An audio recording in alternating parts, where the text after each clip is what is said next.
live now. Jeremy Lee in the building and every guest that you ever needed. Sports cards after hours keep the hobby heated. Updates, hobby talk like you never seen it. Sports cards live and none could ever beat it. Sports cards is a lifestyle. Sports cards and we live now.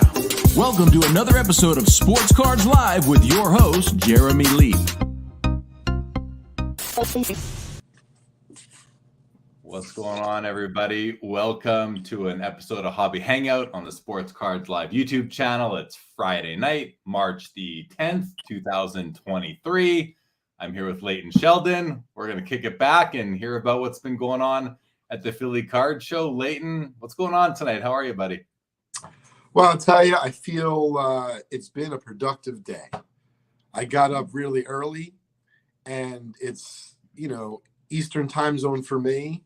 Crosby and I just had a great dinner. And, we talked a little bit about the convention, even though obviously talking about it with a more experienced collector like you or I, Jeremy, might be a little bit different, but nonetheless, we had a great day. And, really grateful to be here tonight, kind of giving you at least one man's opinion of what's going on at the convention, and also, one man's journey, right? I did my own thing, and, it's going to be fun to, kind of jump in. But before we do, just want to say hi to everyone. Really appreciate you joining us here on a Friday night, which is very cool because it's informal. A lot of times Jeremy's got us lined up, one question, another question. So today, a little bit more free flowing. But before we start, Jeremy, anything you want me to start with? Or if not, I'll just get right into it. Yeah, I want to know, how old is your son Crosby? So Crosby turned 8 the day after Christmas. Okay. So he's a young guy. How does he like hanging out with dad and kind of traveling to card shows and, being up in a hotel? Like, is it fun? Is it an event? Is it an adventure for him? Is he excited about this weekend? Definitely. I think what's really fun, and listen, I can't remember that well at that age, but I do remember liking baseball. He's not nearly the baseball aficionado or lover that I was at that age. However, the way you just described it, Jeremy, everything that went on and transpired in the last year and change in his life and our lives, this is really it's a wonderful distraction. And if you think about it, if you don't have a father, a cousin, an older brother that's in the hobby, the best you're going to do is hear about this stuff. So what's really cool for him is he gets to kind of live, behind that curtain for a little bit. And then candidly, from his standpoint, once he understood that I was giving him work to do, but that he was going to make money, he was already discussing with me what he was going to spend his money on. And, he's got his headphones on now, so I don't think he can hear me because he's watching his tablet. But, one of the things we're working on, and I encourage folks to do this with all of, your offspring, meaning, your sons, your daughters, no matter what the age is. And, candidly, I don't know. So I'm reading, I try, do the best I can. But one of the things I'm trying to teach him, Jeremy, is, hey, if you get, for argument's sake, $10 or $100 or whatever the amount is for a young kid, that's a lot of money. So I said to him, hey, let's see if we can do something. I didn't call it charity. I said, let's see if we could do something nice for someone. I might have said his cousin. And, sometimes, I don't know if your kids have done this with you as they're growing up, Jeremy. Sometimes when they don't like what they're hearing, they might just take it too far on purpose. So he's like, so I guess I'm giving away all my money. And I'm like, I don't think I said that, honey. And so, we went through it, and I want to teach him, of course, empathy and, the power of, or, feeling what it's like to give to others. And so he's not so into collecting, but he definitely understands that it's going to buy him more Robux, whatever you call it. Perfect. And I would say I give him a lot of credit. Once again, I'll find out, I guess, because he's not a poker player yet. I'll be able to tell from his face. What I really appreciated, Jeremy, and I would encourage others to do this, even if you go with your daughter to the show as a patron and you're just going to collect, whatever that means for you, give them jobs. I gave him jobs last time. It didn't quite take. This time, he's got the display case keys around his arm. He's asking how he can earn extra money. And, he's not going to really keep track, but he's cleaning the display cases. I got some money shots of him cleaning the display cases. And, every child has a little bit of, let's say, separation anxiety, and it's different levels. So for Crosby, I'm trying to kind of leave him in the booth when I go shopping, but that hasn't happened yet. So, I mean, I'm walking around the show with him. We're holding hands. And, like, honestly, at that point, like, making money isn't really coming into my, it's more of like I get to say hi to people in some cases I've known for 10, 20 years. And they're like, who's this? And then if you want a little tip of how to impress young kids, of course, other than giving them candy, and he's giggling, by the way, watching YouTube, so I don't think he can hear me, what you want to do is you want to make a joke. You want to make a lasting impression with him, because there was one dealer, which last show, he didn't have any candy for him. He was definitely very friendly, and he made a joke, and he made Crosby really laugh. He keeps asking me where the guy is. So we went by his booth today, and I'm not naming him because I don't want to, out anyone. But he was busy a number of times, and he's one of those dealers who doesn't really have, let's say, like, help with him. So he really couldn't say hi, but I promise Crosby tomorrow will say hi. And, for me, it's an added dimension to the show, because Crosby just turned 8, even though he's not collecting. As you said, he's really running with, like, the experience aspect of it. And I'm really grateful for that.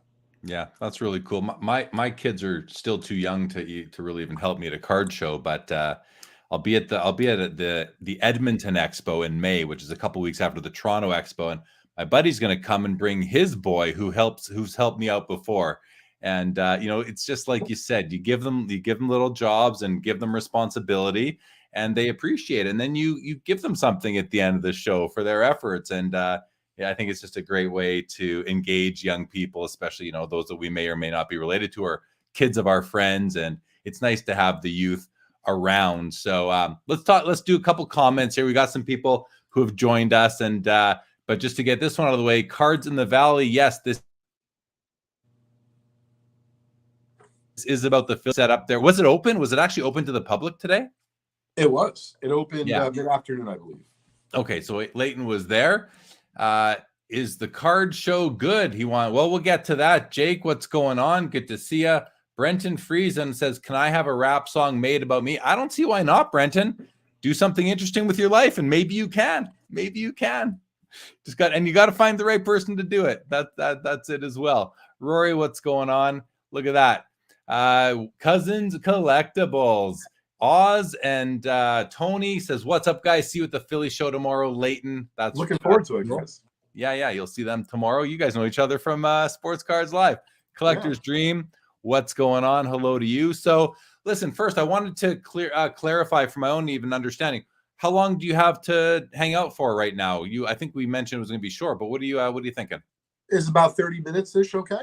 It's fine by me. Right. Just to set everyone's expectation out there. We're going to go for about half an hour here tonight, guys. And so I'm not going to do a ton of chatting here, Leighton. I want to hear from you, but I will ask you questions. Colin Murray, I'm setting up at Strongsville Vintage only show in a month. Yeah, I've heard. I'm going there, baby, but I won't be setting up. I'll be going. You'll be going to buy. So the Philly show, like, I don't know anything about the Philly show, Leighton. Great. So let me take you. Let me take you behind the scenes. Yeah. So first things first. If you're going to be in the area, it's 3 times a year. Go to phillyshow.com. I'm not affiliated. I don't get money. I don't get free food. They are very nice to me. And they smile, and they're very nice to Crosby. But all kidding aside, if you're looking for a vintage show, and let's be honest, guys, if you're going to shows, you don't need me or Jeremy to tell you to go to your local show that's 16 miles away. So what I kind of want to do tonight, and I'm just thinking about this, Jeremy, let's talk about the show as if someone might make a 4-hour road trip. Someone might get on a plane. Because to me, that's the real value. In other words, we don't need to recommend local shows. Everyone has their own local shows. So is this show large enough to travel to? And is it only worth traveling to as a dealer? What's the scoop? And so that's kind of what I'm going to, talk about and take the angle. So first things first, if you're doing the show right, and I'm not talking entertainment, I'm not talking playing golf, anything like that. I'm saying that if you don't have your son, if you don't have your kids, and you're able to get down to the show, even as a patron, get in Thursday.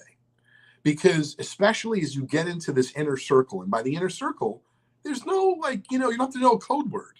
It's this, right? Money, And to be fair, you got to have a nice smile. I'm not sure who's nicer, mine or Jeremy's, but either way, it might work. And so really, there's a lot of business. My buddy just told me a really funny story. I'll actually share that in just a second. That if you're going to do it right, and when I say do it right, you want to get access to the best stuff. So I don't care if you're a super high-end collector and you have so much money, you can't even go to the show, but you pay someone to go to the show for you, which God willing, one day, Jeremy, we're both in that position. We're paying people to go to the show for us, to buy for our PCs. I don't know that Right? I'd ever want to pay. I want to go to shows. Why would I ever want to pay someone to go to a show for, unless there's two at the same time and I can't be in two Well, places. see, you stole my thunder, but not only that, but remember what I tell people I do for a living, but without exaggeration, I don't think I'd stop if I had so much money I didn't know what to do. I just think I would take bigger treasure hunts. You know what I mean? So, I like being a professional card treasure hunter. It's fun, but kind of getting back to center. So if you're going to do it right, as a passionate collector, as a dealer, you get in Thursday for the Philly show. Because especially if you go to a few of the popular restaurants, all you have to do is sit at the bar and eat dinner. Hey, Bob, how you doing? What's up, Kurt? How you doing, Joe? And then all of a sudden, it's like going to the right club. Like, people know why you're there. You're there to talk and certainly be nice and see what's going on in their lives. But at the end of the day, you got any new cards? Got any new sets? Got anything for my PC? Got any new photos? You have anything interesting? That's a really good line because it's broad. But yet when I say to someone, do you have anything interesting?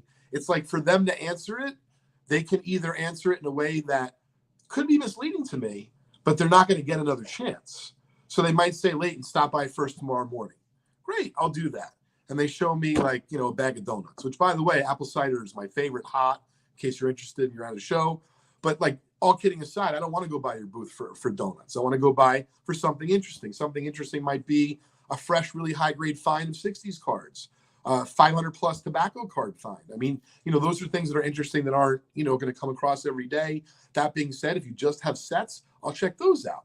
But what happens on Thursday is you kind of, even if you don't buy anything, you get a heads up on what you should be doing Friday morning. Now, even if I don't get any information on that Thursday night, I still have a game plan. And for those who are out there who think I'm funny, I hope this is enjoyable tonight. Some of this is true. Some of it's embellished. I just watched the Chris Rock special. So I promise I'm not going to bust anything out that crazy, but I can see how a little bit, entertainment is fun. So anyway, I appreciate you laughing, Chairman. Thank you. So talking about the show and trying to really give value to the audience, getting in that Thursday night or Thursday afternoon is great. If you don't, do yourself a favor. Don't go out on a rager the night before and get there first thing in the morning. I was trying to tell my son, even though I don't think he was taking it, or it was taking, to the value of it, is, hey, Daddy's there Friday morning. I don't always shower right before. Sometimes I go back up and shower after in the room because, I just want to be there literally, not just first. I want to be there when the dealers are coming in because I just kind of want to know. Now, I don't stay for hours and stay all day through, right? So some people do that. I used to in my younger days. And so now I'm taking people to that Friday morning. And so if it opens at 8 a.m., I believe it does. If you show up at 9:30 and you heard about a deal that already went down, you have no one else to blame but yourself. I got to jump in quick here. Just let you know, when I started setting up at shows, I used to get there at the last possible moment and open up and then go. For about 4 or 5 years ago, I decided I'm going to be the first one in because I don't want to set up. I want to go talk to the other vendors and see what I can scoop up. So I'm the first or second guy through the doors at the Toronto Expo every time so that I can go hit up the hot spots and maybe get some good stuff, at a good price. Not from long-haired Larry. No way. What's that? Not from long-haired Larry. No way. Not from long-haired Larry. But you know what? I completely agree with what you're saying. The early bird gets the worm. It's true in sports cards. It's true when you're fishing. Doesn't matter. You want to get out there early. If you're in, you said, don't go on a bender the night before. We used to do that when I was going to the card shows in late 2000s, early 2010s.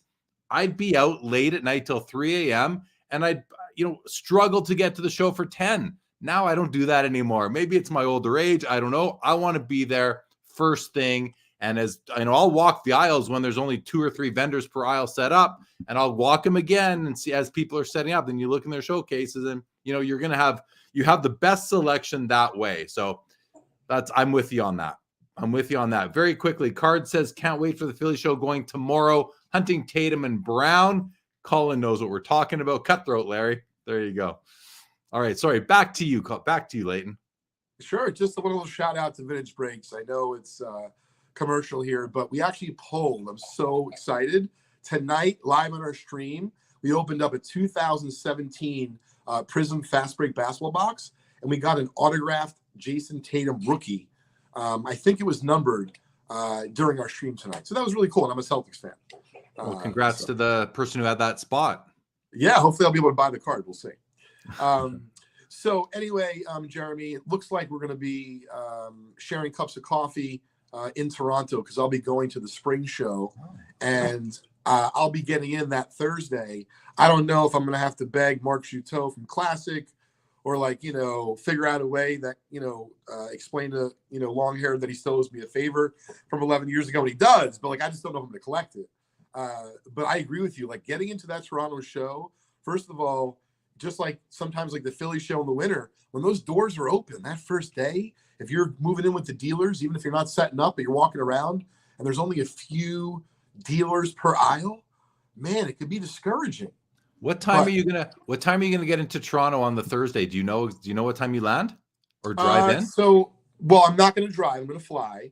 And my guess is I'll probably come in early to mid-afternoon, no later than that.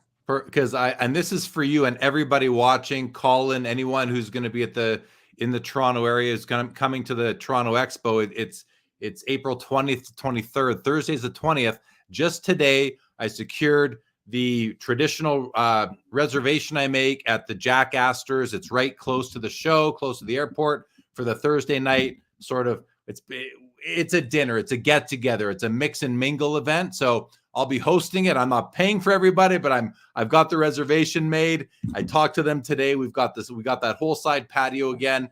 It's for 7:30 p.m. Thursday the 20th. The show closes at 8. So I won't get there till about 20 after. But for everybody, you're all welcome to come to the Jack Astor's. I'll talk about that more as we lead up towards the Expo, which is still over a month away. But I'm super pumped you'll be there, and you're more than you have to show up Thursday night. If you don't have any collection appointments or buying appointments Thursday night, I expect to see you at Jack Astor's. I can even give you a ride after the show. Yeah, no, listen, I appreciate it. I think it's really nice that you're telling people about an event. And I would say that that's something that has been added to these conventions in recent years as you kind of get out of it what you put into it. And so, it takes folks like you and folks that care, even if you're not paying for it, it still takes effort to put together a time and a place, and you're using your medium here to get people there. And so I think that's super cool, Jeremy. Yeah. We've been doing this for 15 years, twice a year. I'm not so sure I'm going to show up. I'm a little offended I wasn't invited earlier, but it's all right. Better late than never. Come on. Yeah, exactly. Think about my name, right? So anyway, getting back to center here, this is what I like to do if everything is perfect. Now realize, what do they say? God, the plans you have, God's, I don't know. I'm not necessarily religious, but the point is hey, for example, tomorrow morning, I want to go to the show early. I'm not able to. Talk about that in just a few minutes, so stay tuned. So you get to the show early, and just the way Jeremy described, even if you have a booth, if you can figure out a way, and of course, whatever insurance company you want to use them. If you want a recommendation, email me direct. I'll tell you who we use. I don't want to plug them on air because I don't know who Jeremy, maybe has to deal with in terms of, insurance and stuff. But it's really important to get insurance for your cards. The reason why I say this is because I've actually asked, and I know, when I'm at a show, I want to know if the cards are insured in my vehicle. What if I have to go to the bathroom and I can't carry all my stuff and I'm just a single fella and the stuff's in my car, right? So, I'm just giving some advice about what you should consider. So that way, when you get into the show, if you are by yourself, listen, I'm not telling you to leave a 52 Tops mantle unattended. But you're not going to be able to take everything. So take the briefcase you want to walk around with. Everything else will stay at your booth. But don't set up unless you're only there to sell, in which case set up right away. I But just keep it all locked in the body bag. You know, that's exactly it. Lock it in the body bag, or if you get a safe, which we do for the National, put the best stuff, of course, in the safe, or all of it in the safe if you can.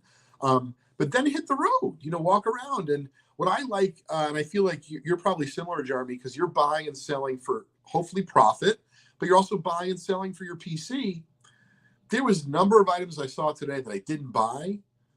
And one of them, I kind of tipped my hand, and I'm going to talk about it tonight. He knows I want to buy it. But what I like is, even for the things that you don't buy on that first go around, the information's valuable to you. What do I mean by the information? In other words, you don't know what time that person set up if you don't see them. You don't know what price it started at.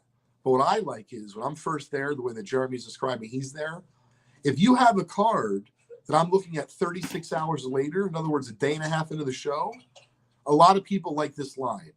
Leighton, I just picked this up. I'm like, really? I think I saw that at your booth yesterday. No, I mean, I picked it up like a few weeks ago. No, I'm like, you just said you picked it up like this morning. No, I meant like this morning a few weeks ago. I'm like, all right, it doesn't really matter. And I was joking with someone, I was walking around filming some content today. This is such an interesting thing that people do when they negotiate, okay? So I asked someone the price on something, because it's got the price on it, and I said, do you have any flexibility? It's a really nice, innocuous way to ask someone, can they do any better? Nothing wrong with saying, can you do any better? I just think it's a little bit nicer, right? So if I can give you one tip of negotiating, let me tell you, I say that with a little smile, and I try to put Crosby in front of me because he's definitely better looking. And, maybe I get a few extra points off. I'll take it. It's all real money. But anyway, by the way, he's giggling up a storm over there. It's hysterical. In terms of what happened in this particular transaction, I didn't buy it yet.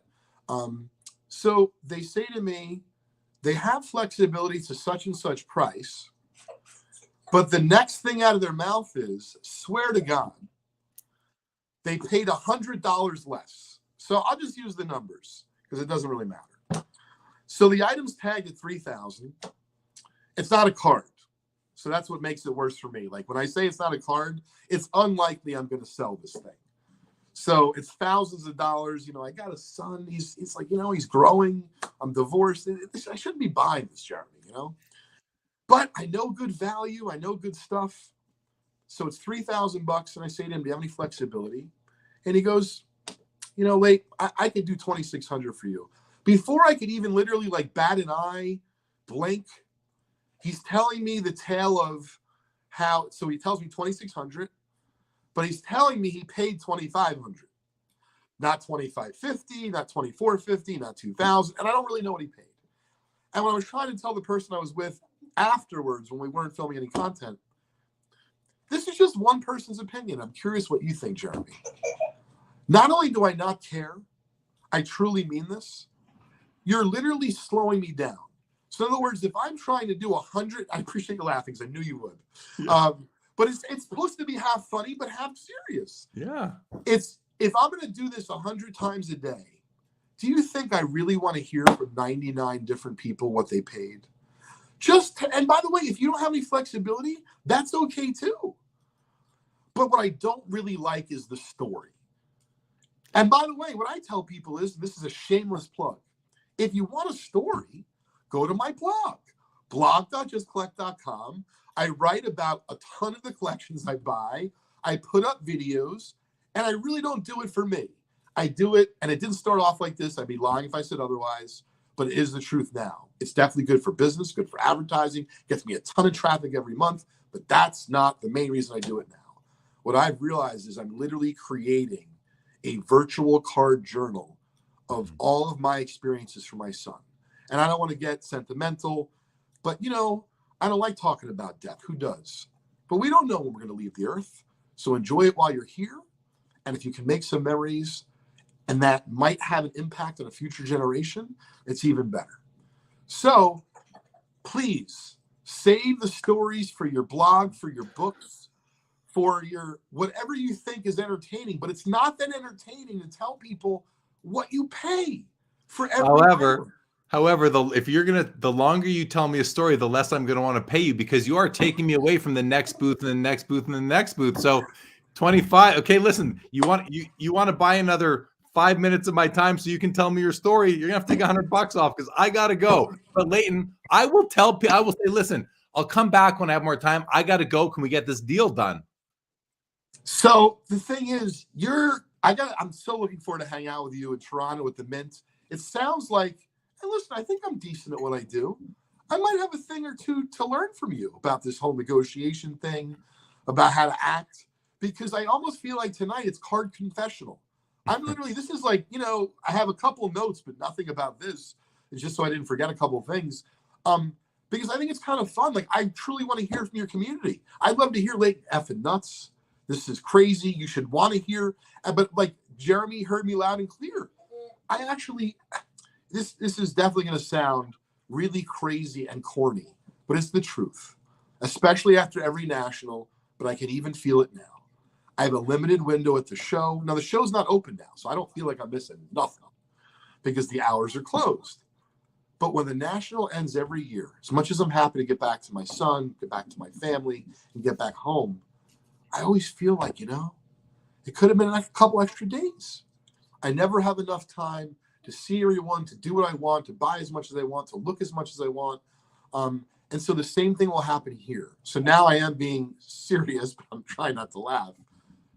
It's really, I don't want to say rude, that might be extreme, but consider everyone else's time. Like, you're going, Jeremy, because you want to do X, Y, and Z. I'm going because I want to do A, B, and C. And to be honest, don't judge me, but like when they had the shows in Chicago, I liked the Sloppy Joes. It was important for me to get a Sloppy Joe. Now, 30 minutes later, if I wasn't feeling so good, I'd always ask myself, like, why? Now I figured it out. Yeah. But the point is, if you want to get your Sloppy Joe at a card show, and that might mean sitting at Jeremy's booth, camping out, waiting for the fresh Sloppy Joes, right? Going over to talk to Long Hair Larry to hear like tall tales. Lots of things happen and transpire at card shows. And honestly, they're almost all fun. So don't be rude and take other people's time, especially when it's so see-through. You're literally just trying to get either the sale done or more money or so on and so forth. Like, I got to take your advice, Jeremy. Got to go see a man on a horse. And you know what, Leighton, it's not only at card shows. I was at the bank the other day standing in line. There's people behind me. I get to the teller and I'm being friendly with her. So I ask her, hey, how are you doing today? She takes her glasses off, puts her pens down, and starts talking to me and stops processing my request. I'm like, I gotta go. Like, you're please. Like, well, not only that, you're like upsetting everyone, Well, and the people behind me. It's like, come on, like we could get so much more done. But listen, we're on limited time. I have no idea what time it is, actually. Well, you said you had half an hour. We're 29 minutes in, which is fine. I'm gonna keep you here a little bit longer. But can you fill us in on the Philly card show a little bit? Give the viewers a bit of a report. Absolutely. How was it today? How many vendors? What's the energy like? That sort of stuff. Absolutely. You got it. Yeah, I probably talked a little bit longer than I thought, but it was fun.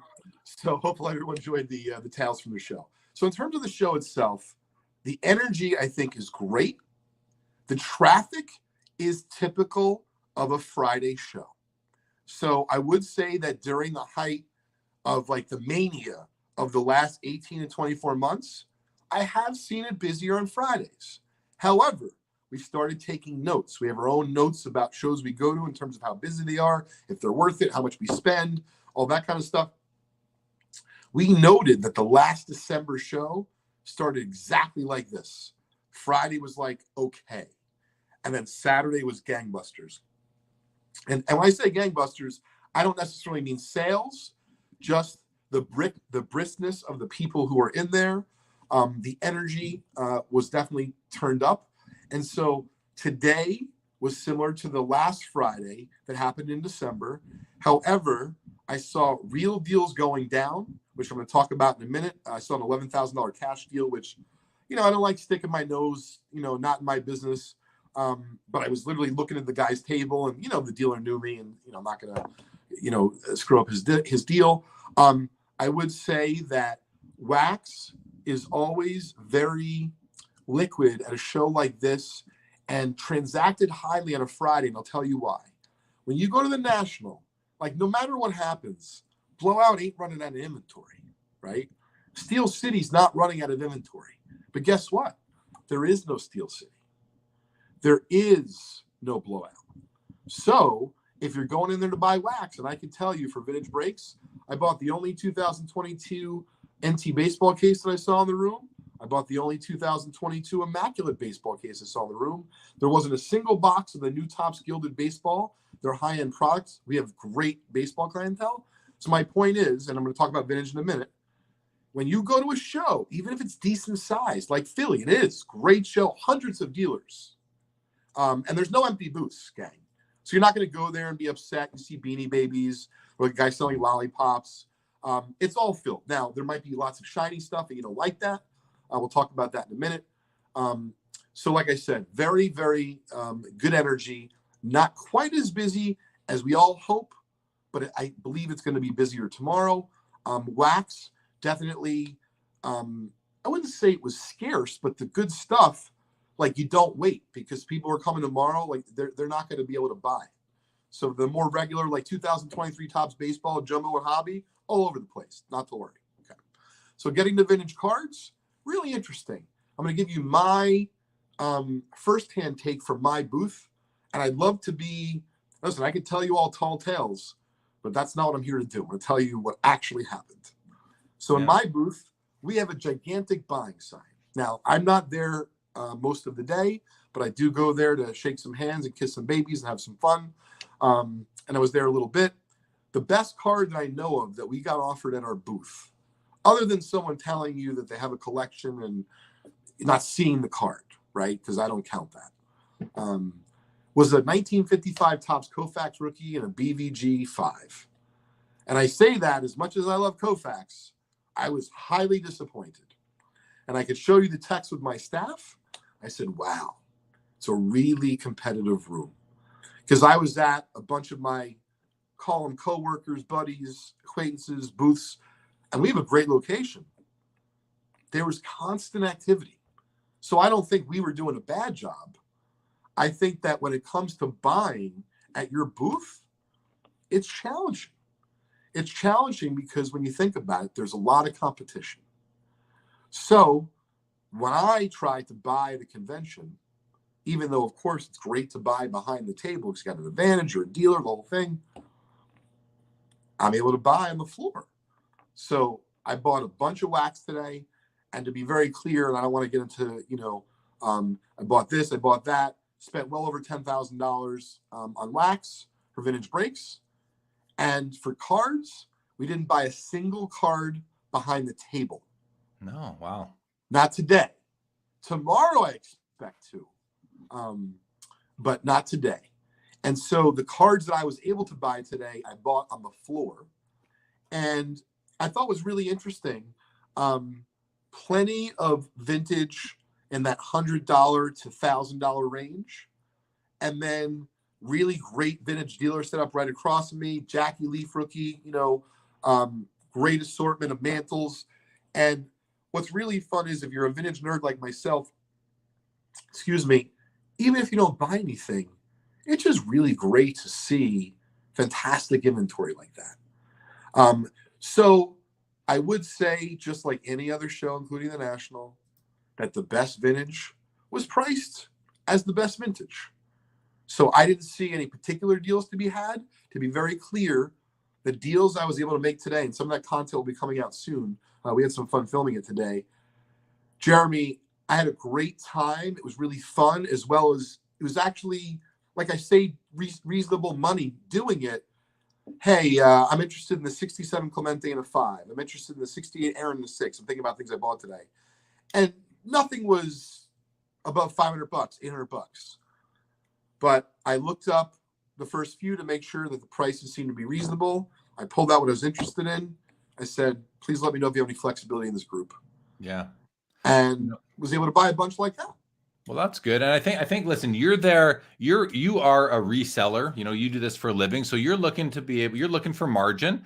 What I think the message though, to people who are watching right now that are going to be going to the show tomorrow, if Tony and Oz are still watching, or anybody who's in the crowd that might be going to the show tomorrow, just because there aren't any smoking deals doesn't mean you're not going to find a great card for your collection at the fair price, right? Like, it's out. Like, can you give a bit of an indication for someone who's going there who might be in the market for their first and only 48 leaf Jackie or 53 mantle tops or a Nolan Ryan rookie? Like, Absolutely.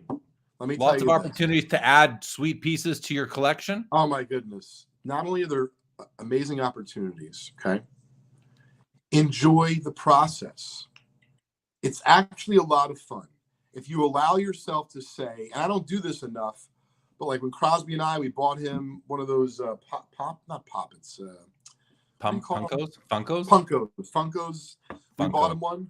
We actually were filming it. I didn't know my guy was filming it. I would have seen at the end, I was almost losing it because I'm not kidding, he took 10 minutes.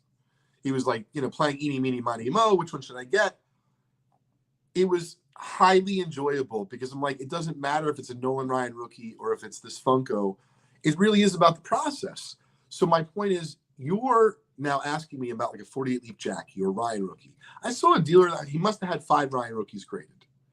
This is my point. If you want, even though that's a GOAT card, it's readily available. Decide, do you want it centered? Because to me, it's not actually about grade anymore. It's a matter of the eye appeal. So if you don't care, great. Now you want to buy the highest graded for the best price. But if you don't want to do that, you want to buy the best eye appeal. To me, listen, my dad taught me that the way to collect was completing sets. It's obviously no wonder I don't complete sets because who listens to their parents? Yeah. I did when I was younger, but I don't do that anymore. I'm like the exact opposite. I'm a type collector. I love having like, oh my God, I want to have a great Satchel Paige card, but I don't need to have every Satchel Paige card. Or I love 53 tops, but I don't need the 53 top set. Yeah. I'll take a Mantle, the Jackie. A few examples. Yeah. A few examples. That's great. And so, when it comes to enjoying the journey, please, if you're there tomorrow, and this I mean sincerely, I would much rather give someone my time as opposed to, let's say, this gentleman who was trying to upsell me and sell me this piece, if you will, right? I am not in a hurry. For example, if someone comes from Sports Card Live tomorrow, was like, Leighton, I'm making my first Nolan Ryan rookie purchase. I got a $750 budget. And I know you talked on the show how you don't want to be bothered. And I want to make sure that people are hearing me. And I appreciate you laughing, Jeremy. I want to be bothered when your heart's in the right place. Yeah. Right? You have a son, you have a daughter, you have a question about the biggest purchase of your life, and you want to maybe get an expert's opinion or a second opinion beyond your own. I really would be happy to do that. Please come over and visit us at the booth. We're at 305 and 307. What's also very powerful, and I know it's not the same because the room, believe it or not, Jeremy, is of decent size. I don't know if it's similar to Toronto, but it might be. It's a good size, This is what I do. I no longer just write down the booth number and the item, but I take a photo. Because now if I'm at my buddy Leighton's booth, and I'm like, I kind of want to ask him about 4 cards, and they're literally in the 4 corners of the room, and I'm probably going to have to buy the guy a steak dinner to get him to look at this. I don't really want you to have to buy me a steak dinner. I think you should just take photos of the cards, and even though it's not as good as seeing it in person, it's still better than not having any picture. Yeah, for sure. I appreciate you offering that. It's important. When I'm set up at the Toronto Expo, people often, I'm kind of a go-to person to say, hey, what do you think of this Gretzky rookie? Or what do you think of this Orr, this Lemieux, this Gordie Howe? And I'll give people my honest opinions. And sometimes I know where the card came from. I know whose it was. Sometimes I don't, but I don't let that bias my opinion. I'm still going to give the person a fair opinion. And yeah, there's nothing in it for me at the time except growing the hobby, being a good neighbor. That's a lot though, Jeremy. That's a lot. Listen, we were joking earlier about by the way, my friend, if he's watching the show, he's going to know who it is because, this is exactly how the negotiation was going down when he told me, and I was laughing at him. I'm like, I don't care what you paid. It doesn't matter to me. But all kidding aside, there is really great people in the hobby, like Jeremy, like my buddy who I'm busting his chops here on the show. Most of us will give you not only the time of day, we will actually give you our expert opinion. My only bit of advice is to be respectful. Yeah. I'm sure we've all been in the spot. If you go up to someone and they're talking to someone, you don't know what they're talking about. But if you're asking for something from that person, my personal opinion, you got to wait your turn. Yeah. Unless your pants are on fire and it's something to do with your health or something physical, I understand. But there's so much fun to be had at the convention. And there was a number of things. I mean, I went to a guy's booth today, and I want to rattle off because now I can see the time. I don't want Cross to be too long on his tablet, but we have a few more minutes if you do, Jeremy. I wanted to share with you just top of the mind, like some stuff I saw that's going to potentially blow your mind. Yeah. So I'm at a guy's booth. I can name companies. Is that right? Yeah. Whatever you want. Yeah. So I'm at Gotta Habits booth. I used to know Pete Siegel. Guy used to run it. He's great. Blah, blah. He's retired now. So I'm talking to the gentleman. I feel bad. I forget his name who runs it. Really great guy. And, I really love the booth because it's got everything. It's got like some signed music stuff. It's got rarities from like American history. It's not just cards. It's got 352 manels, and he's like, hey, Leighton, you want one? I'm like, I want one at a good price. So he's like, all right. So he skipped over that. And one of my favorite bands of all time is the Allman Brothers. And I know he's got great music memorabilia. I'm like, you have anything? And then he could tell. I felt him going like this to me. He's like, Leighton, I swear to God he did this. And if he's watching, I apologize. But this is what you did. So he's like, I got a few Allman Brothers pieces. I'm like, oh, okay. He's like, you might like them. I'm like, great. Are they going to be in the next auction? No. Nope. We, that kind of stuff, we'd only sell that privately. I'm like, that sounds expensive. I'm like, I'll just wait for somebody to come to auction. He's like, no, those aren't coming to auction. I'm like, all right, well, I'll email you or something, but I don't need to be, the wild goose chase for top of the line Allman Brothers memorabilia. But I had a ton of time being in his booth. So then he says to me, Leighton, you want to see something great? Just keep in mind, I'm looking at baseball cards. I'm looking at anything and everything under the sun, from historical memorabilia to talking about Allman Brothers. So he's got like this big tube, thinking like, we have the Declaration of Independence in there. I don't understand. So he takes out something that literally looks like a baseball bat that Bigfoot would have swung. I'm like, what is this? So he shows it to me. I look at it. I'm like, I can literally see. So the barrel's here, the handle's here. I can literally see very faint, like a J, maybe an A. I'm like, but you have to understand, as much as I know about Shoeless Joe Jackson, I think I've seen a Black Betsy bat before, but I haven't had it in my hands and certainly hadn't seen it in years. So long story short, it might be real. He's getting John Tobby from PSA to work with him, figure it out. This is my point. You're not getting this sitting at home. Get up, even if you can't go to this show, check them out at thephillyshow.com. This is why it's fun to go to card shows. And by the way, I'm not buying this bat. I really just look at this as part of my journey. Yeah. Like when my son in 4 years, maybe he cares about who Joe Jackson is. Cross, you don't realize your third show, I saw this thing, because I'll probably show it to him tomorrow. Who knows if it's real? So anyway, I don't want to run out of time, but I want to share this. This is super cool and cute. So tomorrow morning, even though I want to go to the card show early, and I was there today, so it's not as big of a deal, we have an appointment for Just Collect. It's a fresh collection. It's apparently about 200 cards from the 1930s. And I only know 4 of the cards. So actually, it's not true. I know more than 4 of the cards, but the other 25 cards I saw are like low-grade Goudies, 33s. And nothing special. So the 4 offhand I know are a 38 Goudie Heads Up DiMaggio, a 39 Play Ball DiMaggio, a Gaudy Sport King Cobb, and a Gaudy Sport King Red Grange, a few dozen 33 Gaudis, including like a Hornsby, but the Hornsby was trimmed. And so I say to Crosby, I'm like, Crosby, so he knows J5, who runs our booth, and he's instrumental at our company. His name is John. We have many Johns. That's why he gave him a nickname. So I say to him, and he knows J5 well, listen, you want to stay at the booth? You stay here. And I didn't think he would, it's a little bit of separation situation. So I'm like, all right, well, I just want to let you know, I have to go on this deal. We're going a little bit of a treasure hunt. He's like, okay. So I'm having someone else from the company come to film it. Tomorrow morning is going to be Crosby's first ever deal with me. Nice. Now, to be fair, I don't know if we're going to buy it. I don't actually. Most of the time, we give people estimates, this and that, but we didn't on this one. I guess we gave him an estimate on a couple cards, but I'm really just kind of doing it because it's not that far from the show, and of course, it's 200 plus 1930s cards with a couple of the highlights I just mentioned, which are exciting. Worth checking out. Yeah. He's got his Yankee T-shirt ready for tomorrow, and the deal's at 9:30. So we're going to be on time, if not early. And I'll certainly tag you, Jeremy, if we end up buying it and we post about it. Let me know. Tell your community about it. Yeah, listen, I can feel the flutter. I'm getting a little anxious myself because I don't know.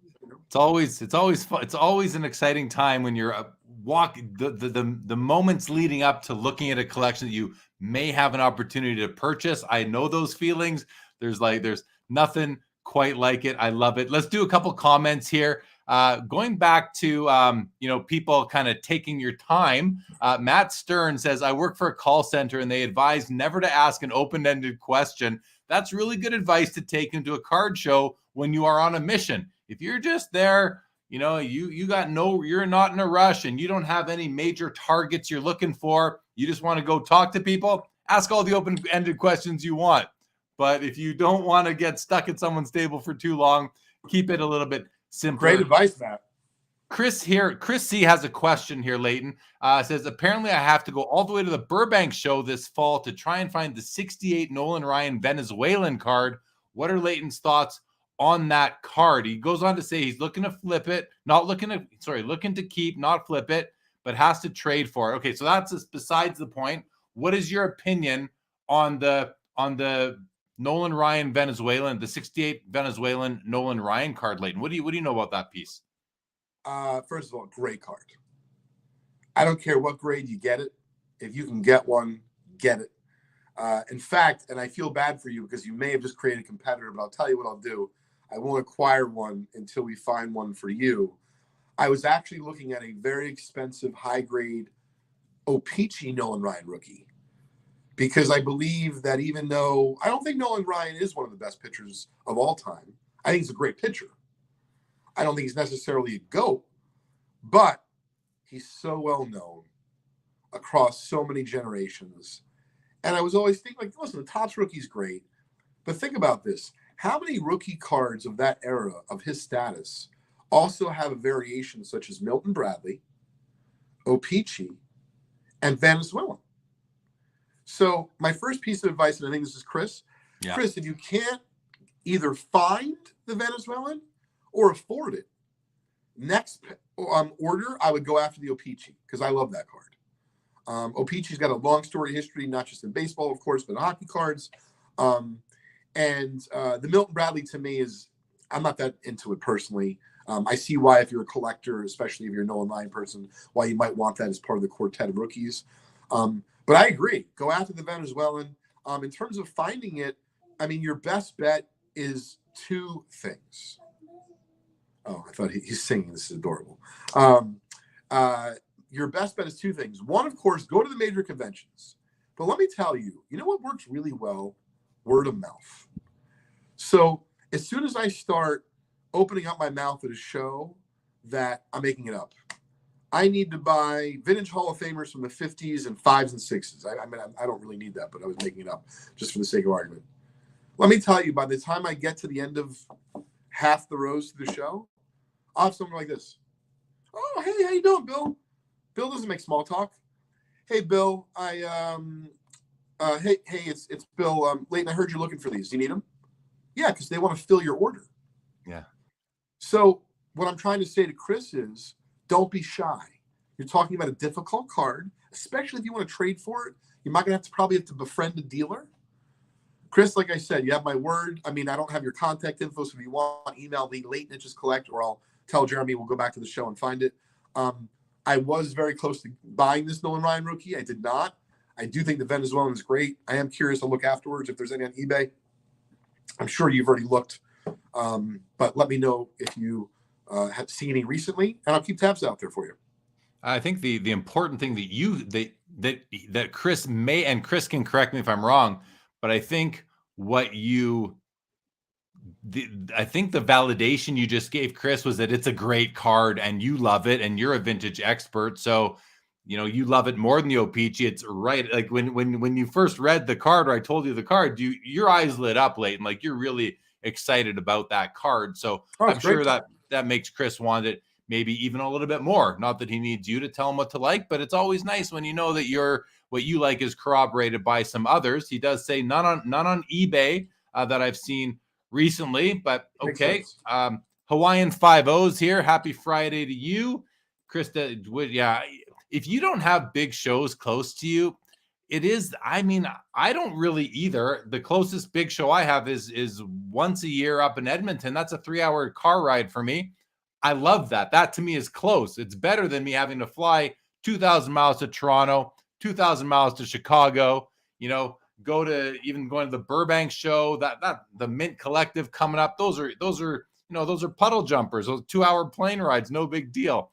But for people that live in the GTA, the Greater Toronto area, people that live in Toronto and Philly, Chicago, Dallas, which has tons of big shows. Well, the same show several times a year. Like I'm envious of people that can literally just have breakfast and they're at the show 20 minutes later and it's a major show. Like how lucky are you, right? So Collector's Dream says, glad to hear that the vintage market is strong. I mean, what I'm seeing in the hobby right now, online, at shows, just talking to my friends in the hobby, vintage is the powerhouse in the hobby right now, is what I'm noticing. And there was a while there where it was all about the modern, and then people started realizing, wait a minute, what about the vintage? And then we saw, the Mickey Mantles go crazy, and et cetera, et cetera. So I think that it is pretty strong. Chris, 10-hour drive. Hey, at least you can drive there. That is a long drive, though. That is a long drive. Colin says, we have a great show every week in the Greater Toronto area. So, yeah, I mean, the people that live in those big centers are quite lucky. I don't know that New York has any major shows. You got to go to Atlantic City every 3 or 4 years, or maybe never again. Or Philly's not too far, so that's good. But well, listen, man, we're almost double the time that you said you wanted to go. You got your boy with you there, Crosby. I hope you guys have a good time. Good luck buying the collection tomorrow. And anything else you want to mention before we sign off? Last piece of information I want to share, because we didn't finish it earlier, is, and first of all, I collect signed cards, but one of the hottest areas of the market right now are vintage signed mantles. I saw a deal go down for $11,000 today, cash. The guy tried to get him. It was actually amusing. It was fun to listen to. The guy, they're going back and forth, the dealer and the collector, or to be fair, I don't know if it's a collector, investor, etc. The guy says 10,000. He's offering 10,000. The guy says best I can do is 11. Song and a dance. The guy's like, I can do 10.5. The guy's like, listen, I can't replace these. Blah blah blah. It was 3 signed mantle Topps cards, an Aaron signed Topps card, but not a rookie. 11,000. I don't know the specs. I don't know what they were graded. I know they were all slabbed, and it is one of the hottest areas of the market right now. But be careful.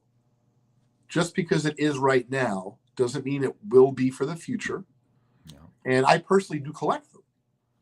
But it actually bothers me, or it's like makes it harder for me to buy stuff right now. So to me, at a time like this, I simply just look at my other collecting interests and I look at what isn't going crazy right now. Yeah. And that's, to me, really the sign of a true collector. Sorry. That is really good advice, but it's really hard advice to follow, because we have a human tendency to get caught up in the hype and what's hot. And so, but to follow Warren Buffett's advice of, buy when people are fearful and sell when they're confident, that kind of thing. It's hard to do that. It's hard to go against the grain. But if you can, I think you're going to be better off in the long run, just because you're not going to be with the pack, and the pack can make things. The pack of people can make things more expensive for sure. Chris does thank you for your help. Says you are great for the hobby and vintage. That goes. Thank you, Chris. To Leighton. That wasn't to me. That was for Leighton. Thank you, Chris, for the compliment for Leighton. I think that's a very nice thing to say and definitely accurate. So, anything else before we sign off?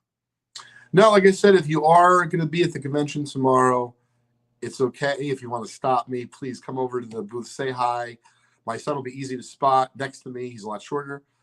We're booth 305 and 307. We have some great stuff on display for sale.